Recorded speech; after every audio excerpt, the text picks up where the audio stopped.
Hello, welcome to the 2011 through 2012 NFL regular season schedule Week 2 picks.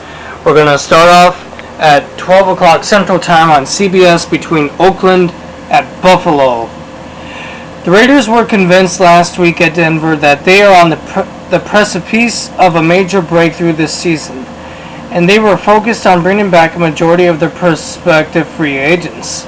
However, they are still facing a tough schedule ahead, and they will be hard-pressed to duplicate their impressive feat of going undefeated in the AFC West last year.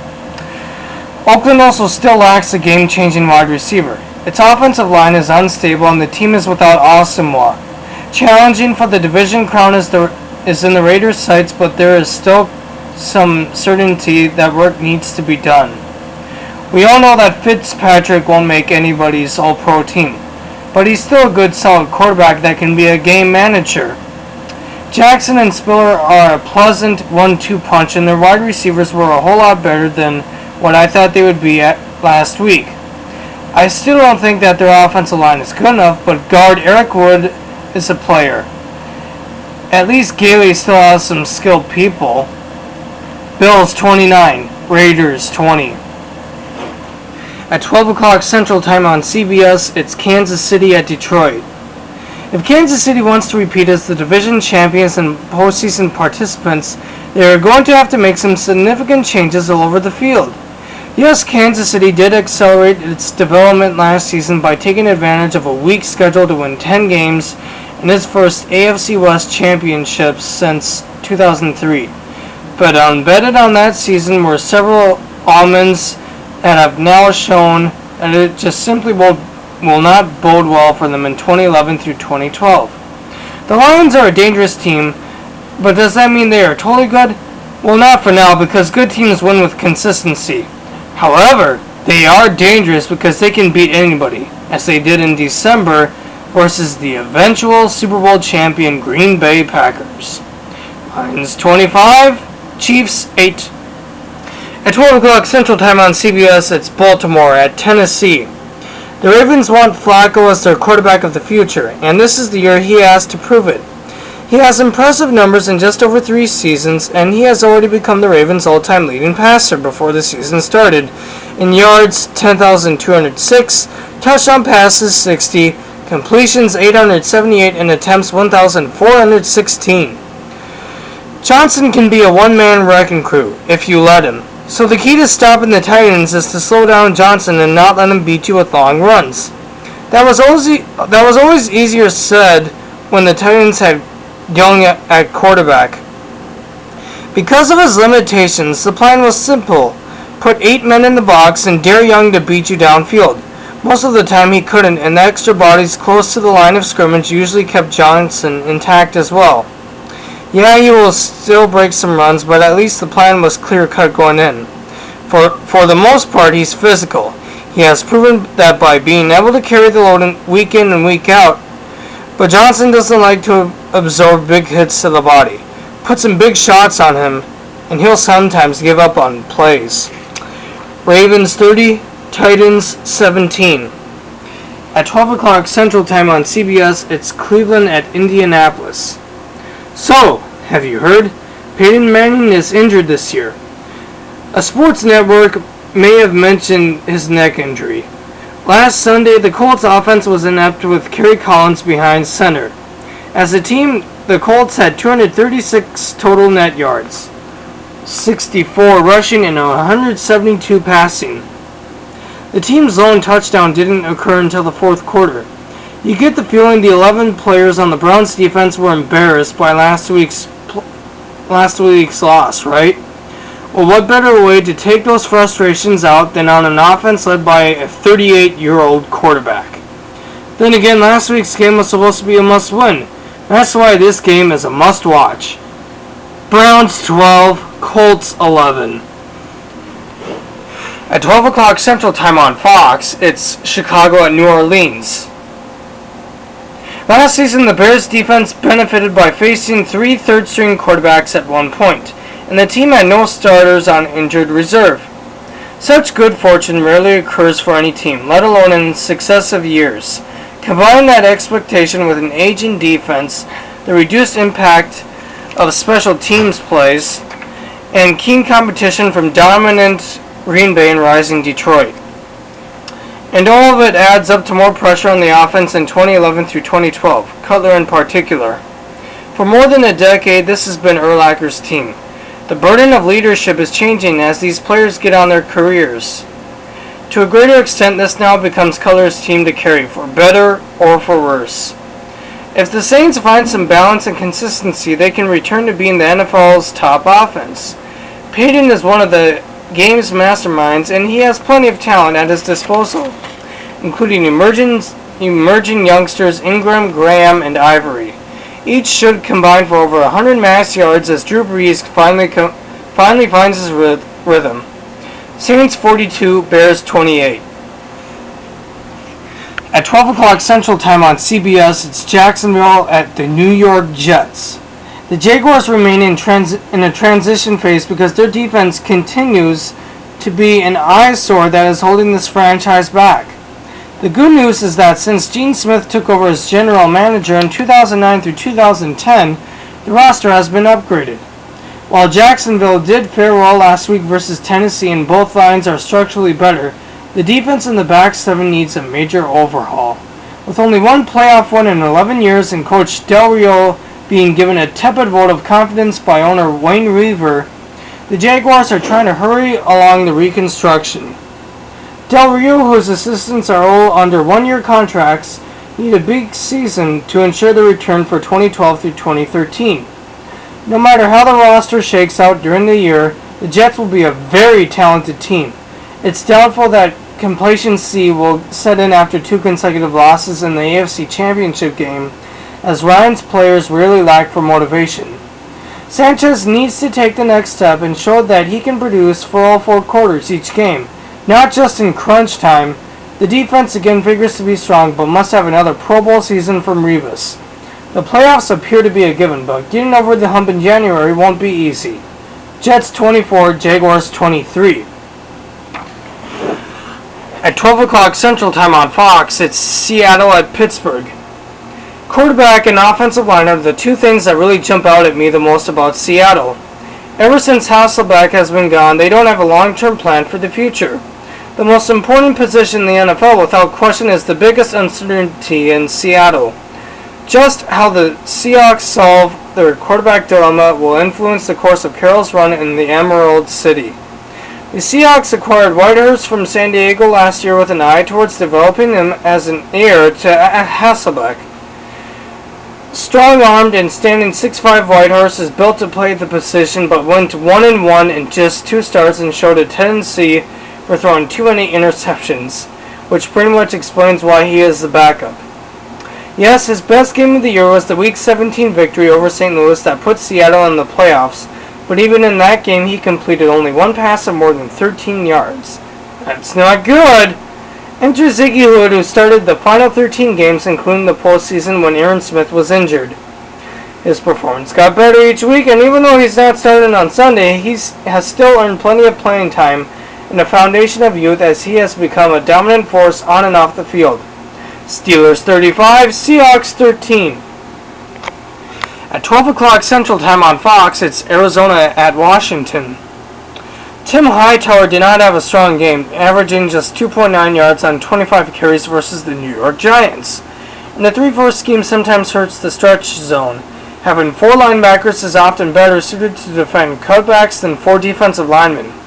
However, the Redskins have shown they can break long runs if they make their blocks. But if the Redskins can't stop Cardinals running back Beanie Wells, they will have trouble defensively. Arizona is in flux defensively. Ray Horton is trying to install the Steelers style, and that takes a while. I don't know if they have the personnel to match it just yet. You saw a little of that last week. I'm sure Washington's plan is to go in with a certain amount of balance, and when needed, Rex can step up and do things throwing the ball and running a nicely orchestrated game. Arizona will be too difficult to contain, and if it had a better defense, the Cards would be the pick, but they don't. So they're not. Redskins 28, Cardinals 24. At 12 o'clock Central Time on Fox, it's Green Bay at Carolina. One thing the Carolina Panthers have got going for them is that nobody still has any idea of what to expect. They're all just guessing on both offense and defense. You have an idea, however, what Coach Rivera is going to do on his side, but the offense is a total mystery. Green Bay has so many weapons on the perimeter with Jennings and Driver. Those two guys can really case you some issues. Coach McCarthy's offense is going to be very multiple. You're going to get personal groupings where there are no running backs in the game and they have 5 wide receivers, all the way to 3 running backs in the ballgame at one time. Overall, I'll expect Packers 24, Panthers 21.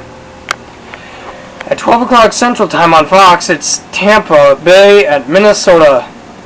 If I'm a Tampa Bay fan, I realize that on defense, the Buccaneers are somewhat thin up front. They need to get that going, but their linebackers make plays and they've got some good talent in the secondary. They're on the right path. There is still some work to do there, but I like the direction they're going in and the way they are doing it. However, my Vikings have showed a need for an infusion of youth to try and right that sinking ship, and with new offensive coordinator Bill Musgrave, who spent the last 5 seasons as the Falcons' quarterback assistant under the helm, he has installed an offense similar to Atlanta's. That means a strong commitment to the run and a high percentage passing attack that utilizes the tight end. Musgrave comes with a spotty record as a coordinator in Carolina, 4 games in 2000, and Jacksonville, 2003 through 2004. But his work with the classy veteran is encouraging. Vikings 30, Buccaneers 28. At 3:05 Central Time on Fox, it's Dallas at San Francisco.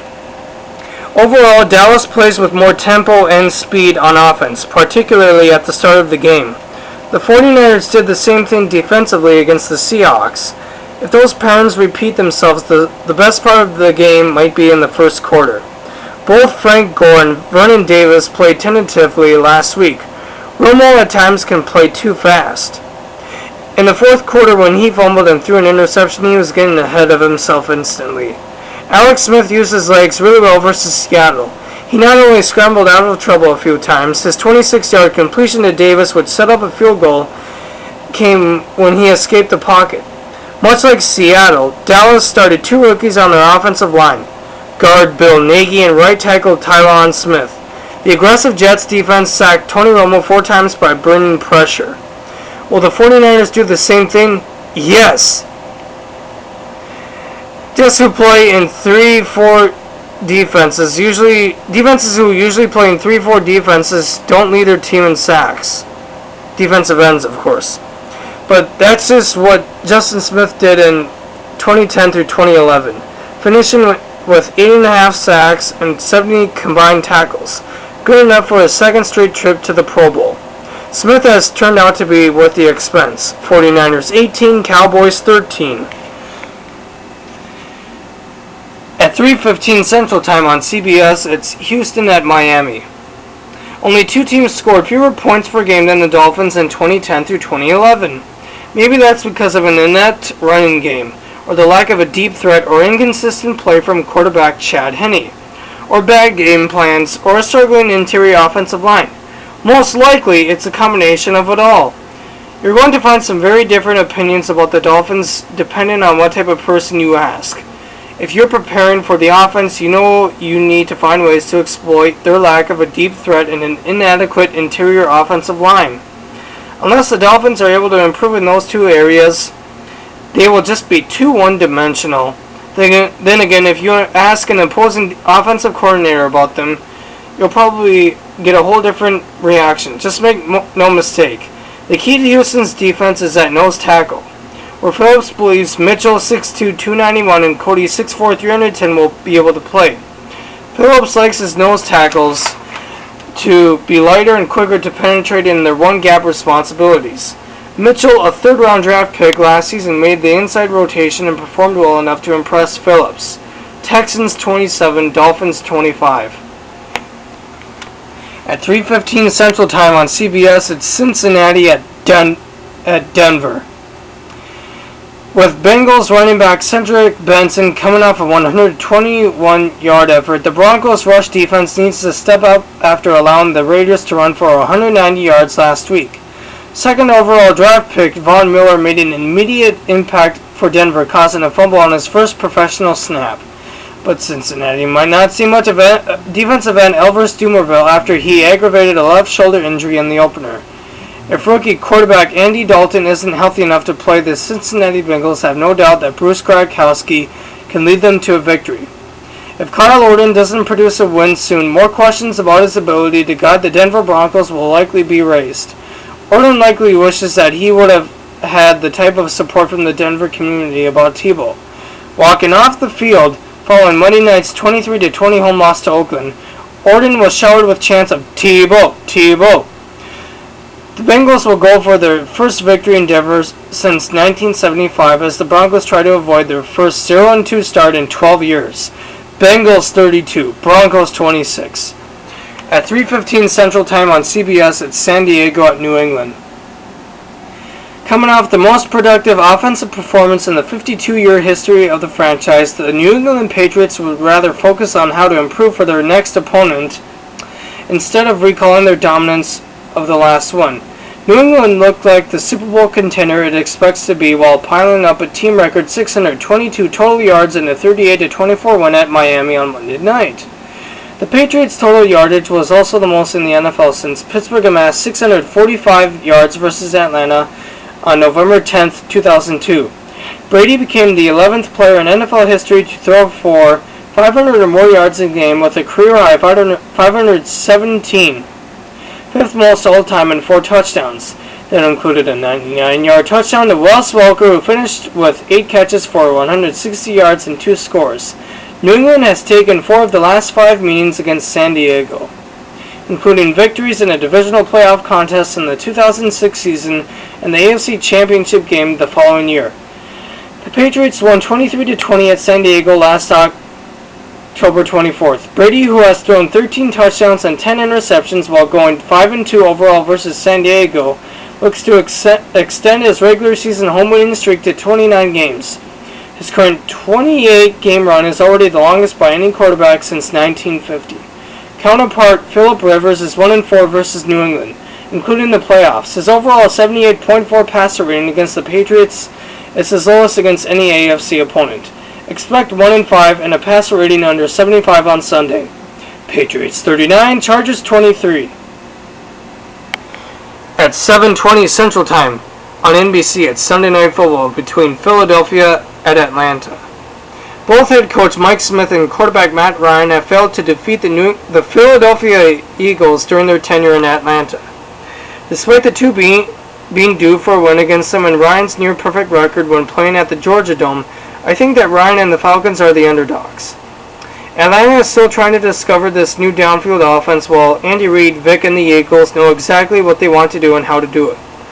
Also, Vic loves to play on the big stage. It doesn't get much bigger than prime time on Sunday night in Atlanta for the former Falcon. Atlanta is still searching for its identity and the current injuries that have the Falcons' weak spots exposed. The offensive lines and the defensive lines. The losing streak continues this weekend and it will be panic time in Atlanta with a 0-2 start. Eagles 33, Falcons 19. And finally, concluding Week 2 of the 2011 through 2012 NFL regular season schedule, it's St. Louis at the New York Giants at 7:30 Central Time on ESPN Monday Night Football. Well, Bradford has a chance to be special, and if you have a quarterback in this league, you have a chance. But they're easy to defend, really, or at least they were easy to defend last year. You bottle up their wide receivers at the line with man coverage and stack the box against that big horse right up in the middle. Yeah, you know who I'm talking about. Steven Jackson. Man, that guy comes to play every game. But they don't really have any game breakers on the perimeter. The Giants go with the approach that you can never have enough pass rushers, and everything they do in their 4-3 defense is predicated on putting heat on the opposing quarterbacks. Defensive coordinator Perry Fewell arrived in 2010 through 2011 and tried to get as much pressure as possible, using only 4 rushers, but he also leaned heavily on a 3 safety alignment, mainly because the quality of player at safety was much higher than at linebacker. Theo will mix in zone and corner blitzes on Bradford, but he will prefer not to extend the back end too much in one-on-one coverage. Giants 20, Rams 13. And that concludes my 2011 through 2012 NFL regular season schedule Week 2 picks. Enjoy it.